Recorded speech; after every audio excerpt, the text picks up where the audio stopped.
But yeah, let's start with Blackwater. I mean, this is a really important episode for the Hound. Yeah. I mean, essentially, after feeling like he's got a lot bottled up inside, this is where it all kicks off, and you get to make perhaps the best resignation speech of all time. Yeah, I mean, he's looking after Joffrey there, and he's sent out to fight. That's what he does. But it's the fire. It's the fire that's bringing. He has a breakdown. He's got a phobia against fire. It's coming back, all the memories, and it's a breakdown, and he has enough, and that's it. The funny thing with that, fuck the city, fuck the King's Guard, fuck the King, we had to do a version in case they shot on airplanes or during the day. So I had to actually go, forget the city. Forget the King. And I actually had to say, eat dirt, dwarf. And I can't remember what I had to say coming out that door saying anyone dies with a clean sword. I think it was I'll bite their bottom or something. Which coming from you would still be pretty scary, I think. I'll bite their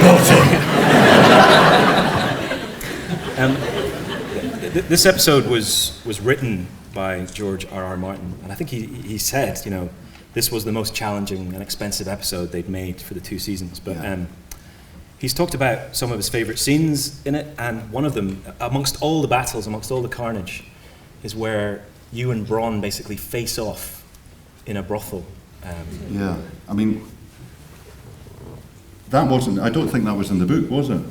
No, this was a scene. They just wanted to see what happened, what happened when Bronn and the Hound met. I'm reading the script going, well, thank God there's a bit of nudity for once. But I was so tired from, we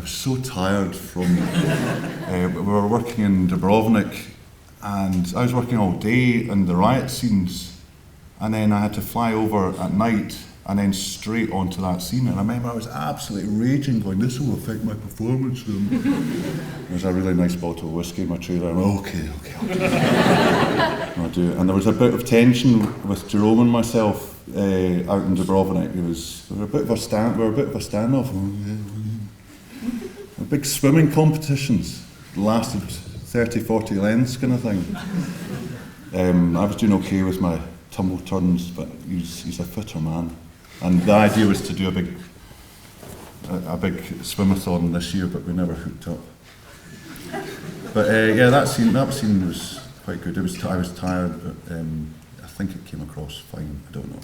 Well, it kind of, when the bell starts ringing, we don't really get to see how that battle might have turned out. But I mean, George Martin himself has said, you know, it's always fun to speculate about these sort of things. And I mean, the Hound is the most famous swordsman in the land, essentially, and Bronn is a sellsword.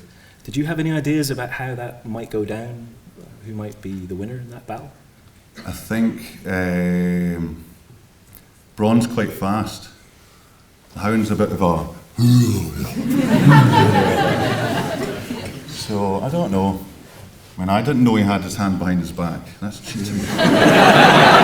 That's an old Glasgow trick, that. You know, don't talk to anyone with their hands behind their back. It's just coming up. I think maybe you could see on the big screen here that the weather wasn't exactly great during the Battle of Blackwater. There was pounding rain. Yeah. And I imagine that HBO spent a lot of money to create massive amounts of rain because they were filming in Northern Ireland, and that's usually very sunny. The rain machines were there, but there was no need for them. It was relentless, and there was rivers that weren't meant to be rivers. And there was a lot of people there. The extras, I mean, hat off to them. They were just I think that lasted 2 or 3 weeks. And there were these poor guys. They were lying in rivers and pools and blood pouring down them. You all got friendly with them because in between takes, it wasn't, let's run back to it. There was no trailers or you might get a blanket, but most of the time it was like, if there was a fire going, everybody would huddle around fires. It was just survival mode. And it sucked the life out of you on, night shift kind of thing. And the camera crew were soaked, everybody got soaked. There was just no way out of it. But you remember, even you would have a pint with them afterwards going, aye, but it'll work. Armour and Rain, it looks good, and you probably thought it looked good. I mean, it's just got a nice light, and you know, it's probably the desired thing. I think they would want it rain anyway, but it worked out fine. I mean, the set nearly washed away in some places, so it was unbelievable. And in terms of the fight scenes, you seem like a guy who knows how to handle himself, and I think you chopped someone in half at one point. That's why I didn't watch this year. I kind of wanted to watch it, but I'm going out afterwards, and you know, it could just get nastier. Just calm down.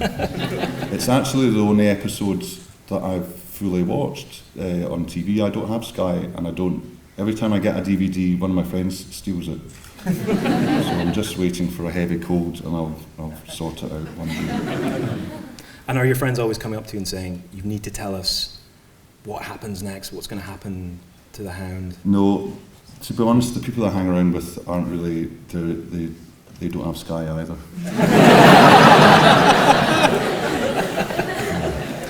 And there's obviously a huge fan base for the books and the TV show. Yeah. I mean, when did you start to realise that the Hound in particular was a character that people were interested in and wanted to know more about? When suddenly I'm walking down the street, instead of hearing, it's the porridge oats, man.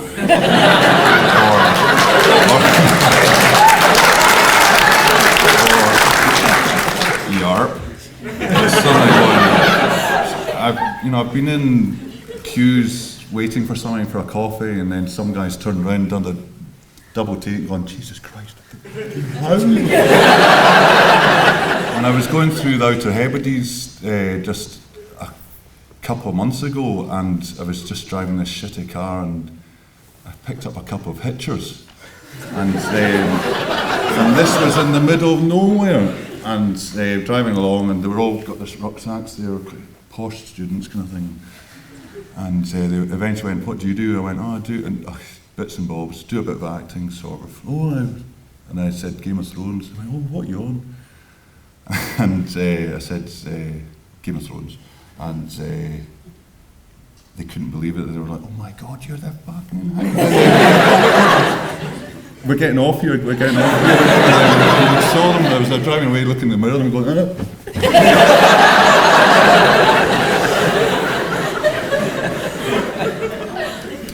Yeah, so I'm now getting hassled for the Hound. And when people want to have their picture taken with you, does it present a certain framing challenge to the person who's trying to take the picture? Yeah, it's just like my career. That's why I kind of do big films where I can sort of fit in, rather than TVs where they're digging a trench and putting the steps for the actress beside me or the actor beside me. Yeah, that's the way it is. There's a lot of Scottish actors involved in Game of Thrones. I mean, I'm thinking of James Cosmo, yeah, Richard Madden, Ian Glenn, but you know, quite often they seem to be in other parts of the world. I mean, when you're involved in such a massive production like this, do you get a chance to see those guys? Or it's really, I see them, but it's really frustrating because you want to, when you're going in to do the job, you're la la la going in the job. They've just finished a big job and they're going la la la la la la straight to the room. So it's all this kind of, you're parting, I'm not, I'm working, and so there's not enough of that going on. So not a chance to go Jimmy Cosmo, for example, I mean, he's a hero. I think you did a little piece with him last week where you were showing films and interviewing him. I mean, he's an absolute hero of mine. I saw him on probably Highlander the first time, and then Braveheart, and I'm just frustrated that I haven't done any sort of pieces with him. I mean, I've walked on the plane a couple of times going, I can't believe I'm walking on Jimmy Cosmo, you know. It's cool. And you know, Pod, the guy that plays Pod, Daniel Portman, he said the other day to me, oh, isn't it great how Jimmy, when he gives you a big bear hug, he just squeezes the life out of you. Oh, you bastard, I haven't got a Cosmo. We live in hope. I'll squeeze him back. So was James Cosmo kind of inspirational to you in terms of your career? I mean, he's a big guy. He's a big guy. In a way, I mean, that's what I'm thinking. I'm just looking at some big guys going, well, I could maybe do that. And my first introduction was an extra in Willow, of all things. I mean, that was years ago, and I was just dossing it, and no money, found a £20 note, had to stay another couple of weeks dossing in caves in Clanberis, Wales. Suddenly I came across a film set, and they were looking they only needed 2 more people. They were to be drunks and tall. I went, I'm 6'6", I'm from Glasgow. So I got the job. I was beside Pat Roach, and he's another big guy, and he was an inspiration. So all these big guys that I think there's maybe hope, like Liam Neeson or something like that. Yeah, I thought there was maybe some Liam Neeson in some of the Hound's lines in Blackwater. I could imagine a sense of menace. Yeah, maybe coming from Liam as well.